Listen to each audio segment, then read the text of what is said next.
Hola, ¿qué tal querida comunidad? Ya por fin les traemos el último capítulo de la serie El Hombre Lobo Pordiosero. Espero que lo disfruten. Comenzamos.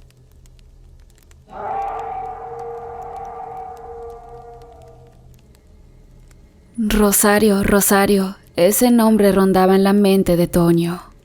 En sus pensamientos repasaba todo lo que vivió con ella una y otra vez, las aventuras, peligros, pero más los bellos momentos que pasaron juntos. La muerte de su esposa lo había aniquilado brutalmente, tanto que ni de su habitación salía, así que ya no quedaba mucho de aquel imponente hombre lobo. Sin embargo, el destino le tenía reservada otra prueba, una última jugada. Así pasó un tiempo.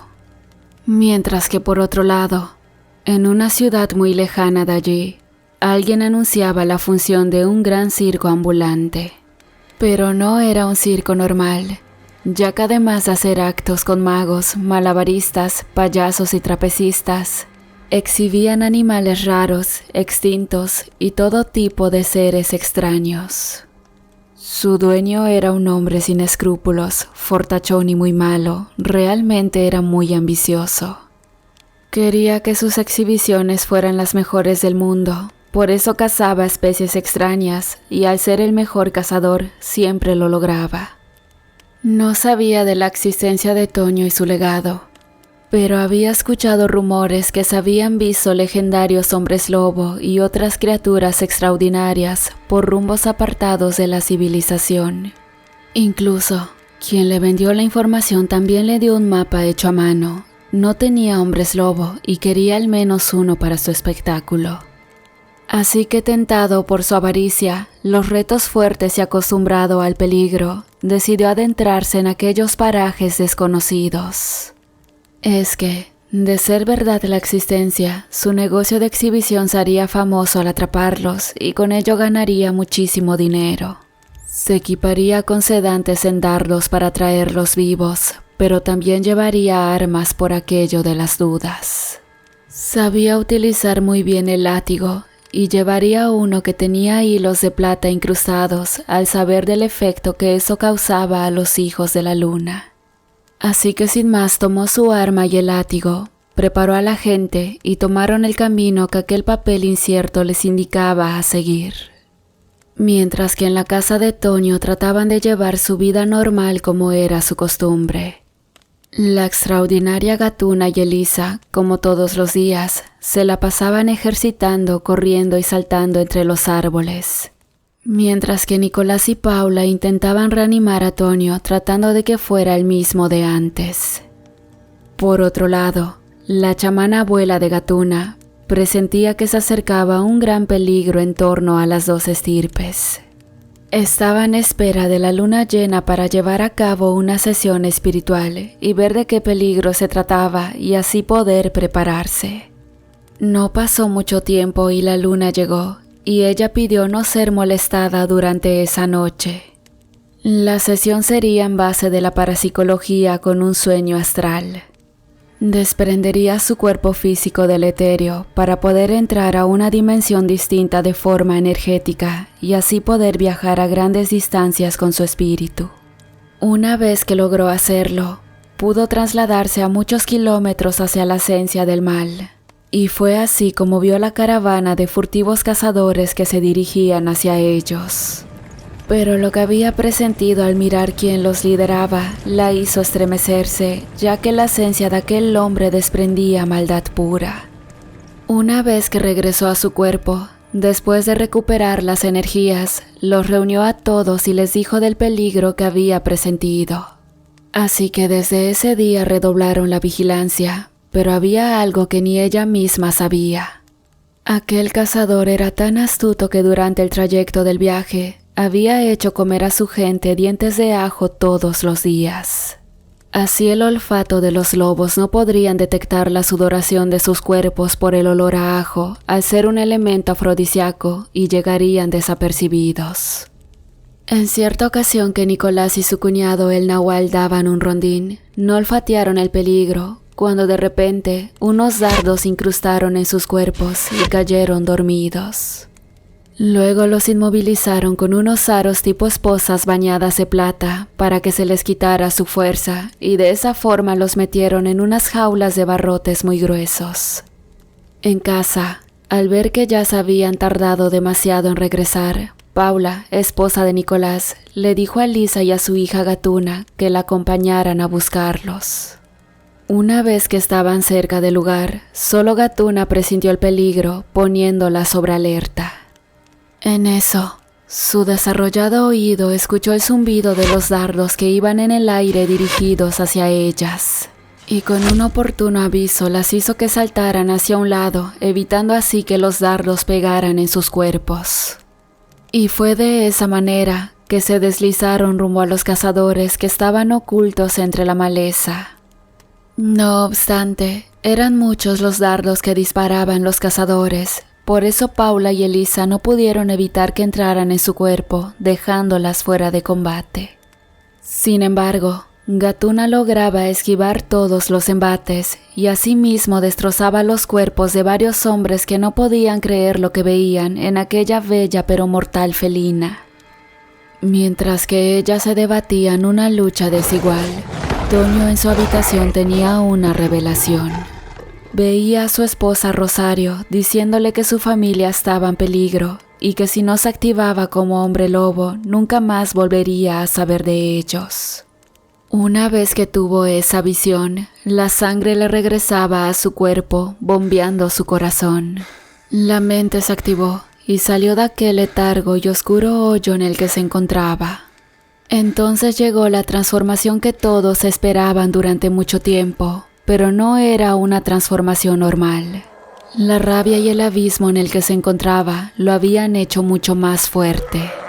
Un pavoroso aullido anunció su regreso. Entonces, con una agilidad similar a la de Gatuna, salió de la cabaña rompiendo las puertas. Una vez que olfateó el olor de su nieta, supo en dónde estaban, así que dio un rodeo para sorprenderlos por la espalda.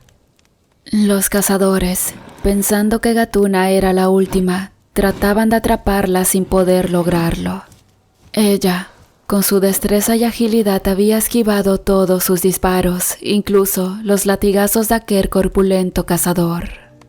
Una vez que Toño les cayó, no lo percibieron, solo sintieron sus garras y unas feroces fauces destrozaron sus cuerpos.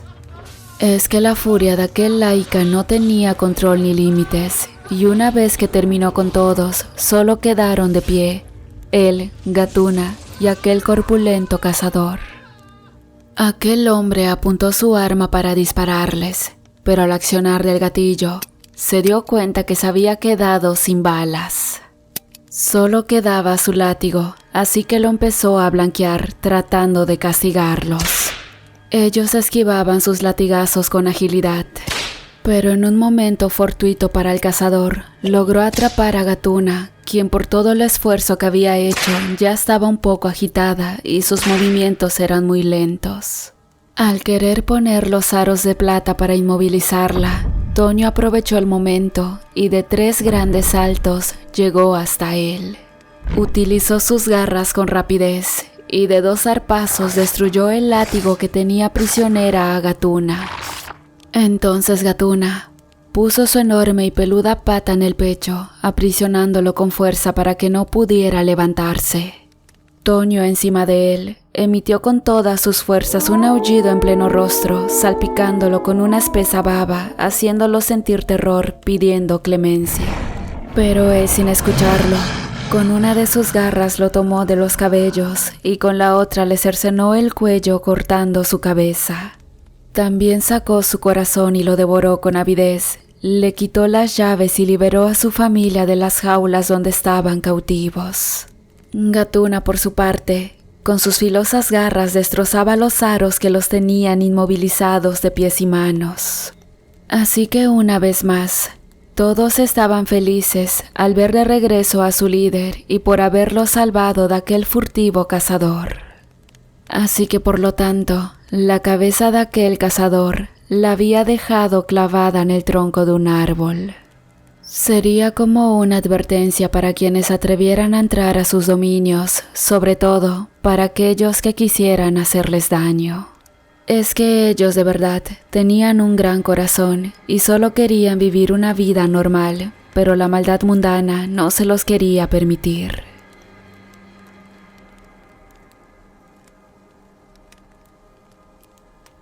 Hace algún tiempo que venían sucediendo cosas en el lugar donde vivía. Estaba desapareciendo gente sin dejar rastro, incluyendo los animales. Y no se podía decir que se iban a vivir a otra comunidad al dejar todas sus pertenencias.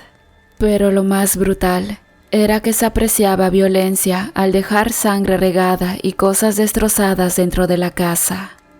En ese entonces era oriundo de un pueblo no muy grande, rodeado de montañas y montes donde el polvo inundaba las calles sin pavimento. A la fecha había sido una comunidad tranquila. La mayoría de la gente éramos de campo y en los muchos años de vivir allí nunca se suscitó ninguna anomalía. Sin embargo, empezaron a desaparecer cristianos y los que eran encontrados no se podía identificar porque aparecían mutilados. No obstante, había notado una similitud con él o los asesinos, debido a que aparecían cada mes cuando había luna llena, y mis sospechas eran que podría ser un gran animal carroñero. Mi casita era de madera como la mayoría del pueblo, chiquita pero muy acogedora. Mi hijo Antonio y su esposa Ana María vivían conmigo, que para ese entonces estaba esperando un bebé.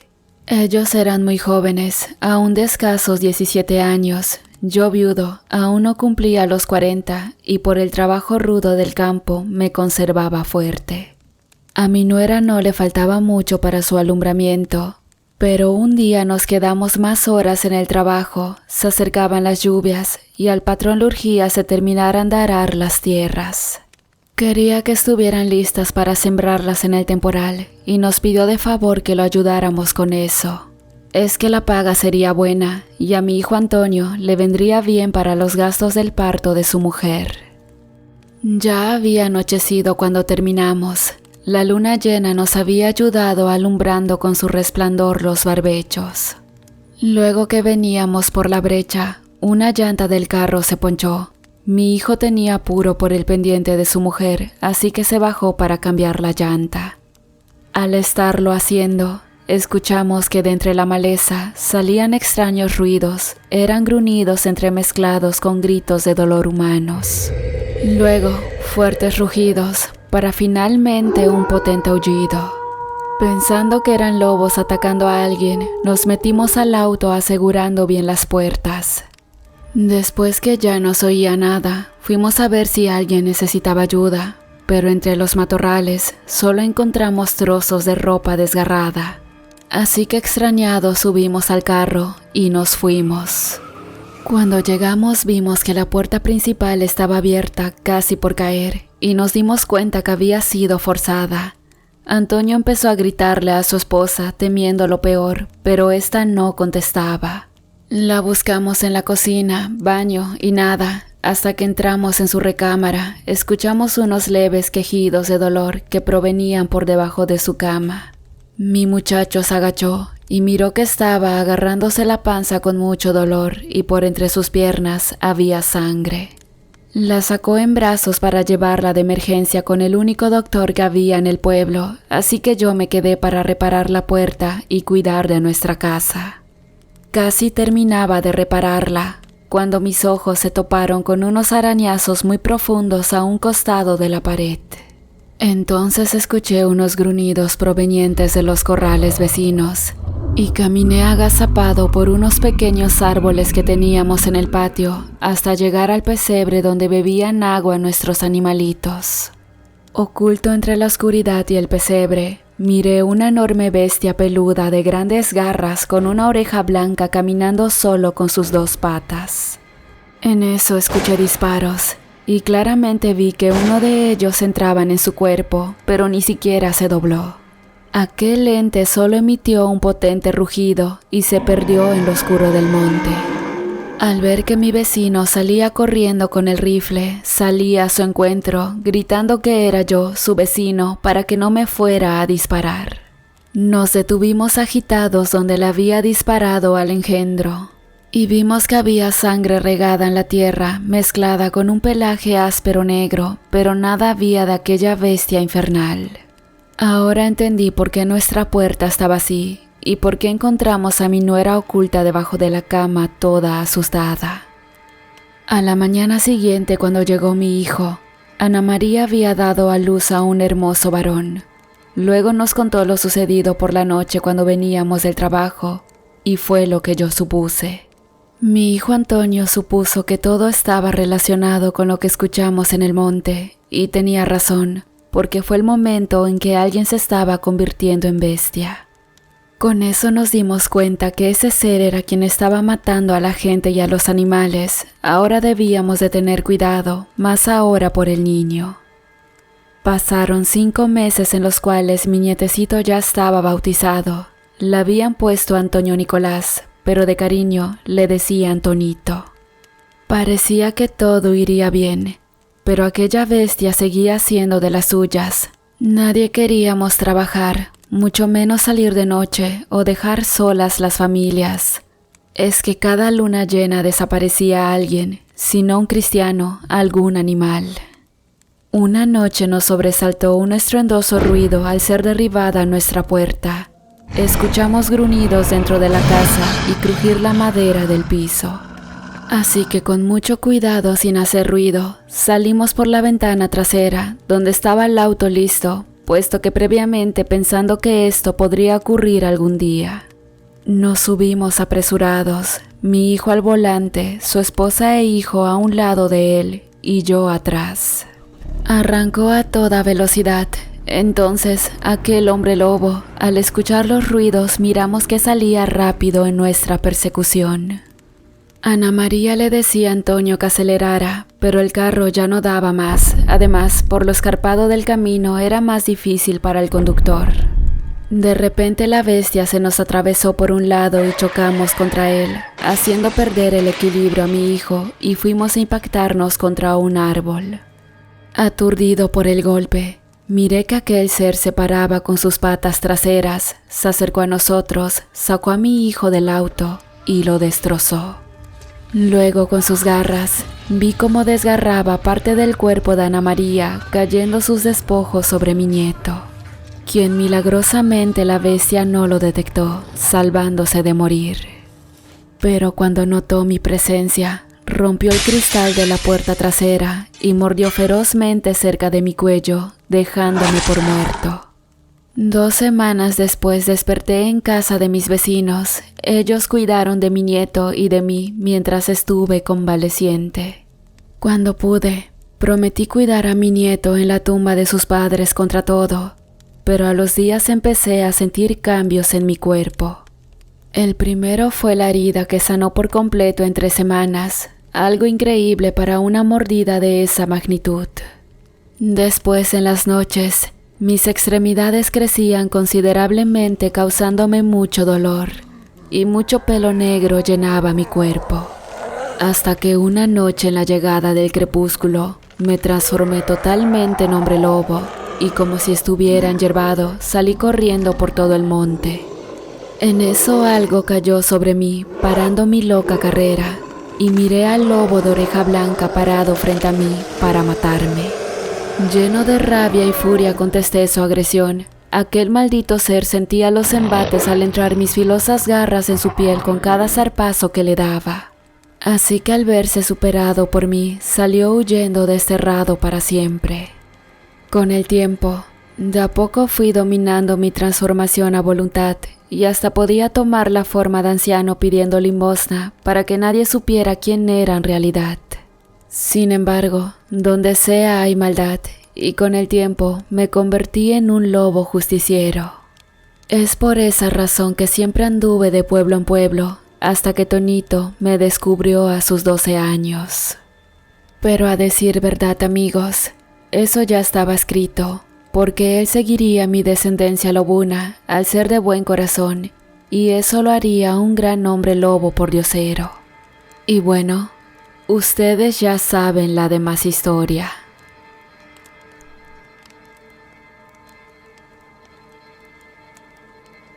Hola de nuevo, queridos amigos. Ya con esto hemos llegado al fin de esta maravillosa serie y pasando directamente a los saludos.